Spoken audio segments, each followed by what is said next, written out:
राहुल एक शांत और सीधा लड़का था। उसका कॉलेज शहर के बाहर एक पुराने हिस्से में था, जहां ज्यादातर बिल्डिंग्स सालों पुरानी थीं।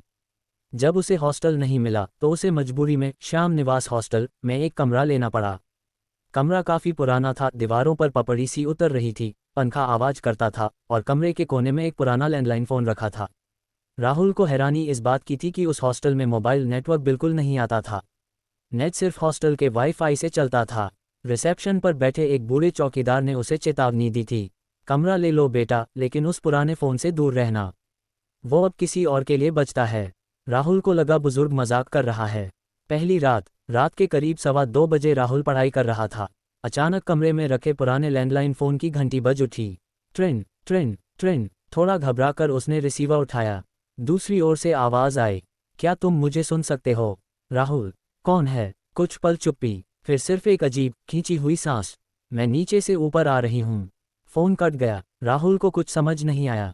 उसने सोचा कोई हॉस्टल का लड़का मजाक कर रहा होगा, पर जिस तरह की आवाज़ थी, ठंडी, फीकी और अधूरी, वो अब भी कानों में गूंज रही थी। दूसरी रात राहुल ने तय किया कि फ़ोन को इग्नोर करेगा, लेकिन रात 2:14 पर फिर वही घंटी बजी। इस बार आवाज़ थी, मैं सीढ़ियों पर हूँ, अब बस 5 स्टेप्स। और इसी के साथ राहुल ने कमरे के बाहर किसी के पैरों की धीमी धीमी आवाज़ सुनी। खट खट खट। हर स्टेप आवाज़ के साथ मेल खा रही थी। राहुल ने दरवाज़ा बंद कर लिया और अंदर से कुंडी लगाए। पसीने से भीग चुका था। रात भर वह दरवाजे के पास बैठा रहा। तीसरी रात राहुल ने फ़ोन की लाइन ही निकाल दी, पर रात 2:14 बजे फ़ोन बिना लाइन के बज उठा। अब राहुल डर से कांप रहा था।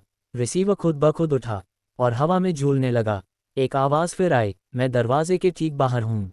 साथ ही जोर की 3 खटखटाहटें हुईं। ठक ठक ठक। राहुल ने दरवाज़ा खोलकर देखा, बाहर कोई नहीं था। बस नीचे ज़मीन पर एक ब्लैक एंड वाइट फ़ोटो पड़ी थी, जिसमें राहुल की तस्वीर थी, पर उसकी आंखें पूरी तरह काली थीं।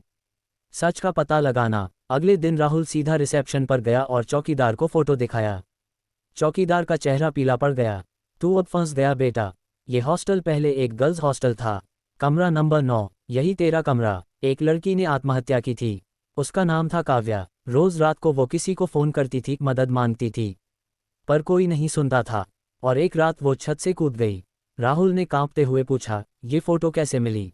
काव्या की मौत के बाद जो भी लड़का इस कमरे में रहा, उसकी तस्वीर कभी न कभी यहाँ पाई गई, उसी हालत में, काली आंखों के साथ। और फिर वो गायब हो गया। अंतिम रात राहुल हॉस्टल छोड़ने का फैसला करता है, पर सामान बांधते हुए उसे फिर फ़ोन बजने की आवाज़ आती है। कमरे में फ़ोन तोड़ दिया गया था, पर अब आवाज़ कमरे के अंदर से आ रही थी। दीवार के अंदर से। राहुल दीवार के पास गया और तभी दीवार पर दरारें उभरने लगीं और वहां से काव्या का चेहरा बाहर निकला। उसकी आंखें काली, बाल भीगे हुए और चेहरा जला हुआ था। उसने धीरे से कहा, तू मुझसे भाग नहीं सकता, तू अब मेरा है। अगले दिन हॉस्टल का दरवाज़ा खुला था।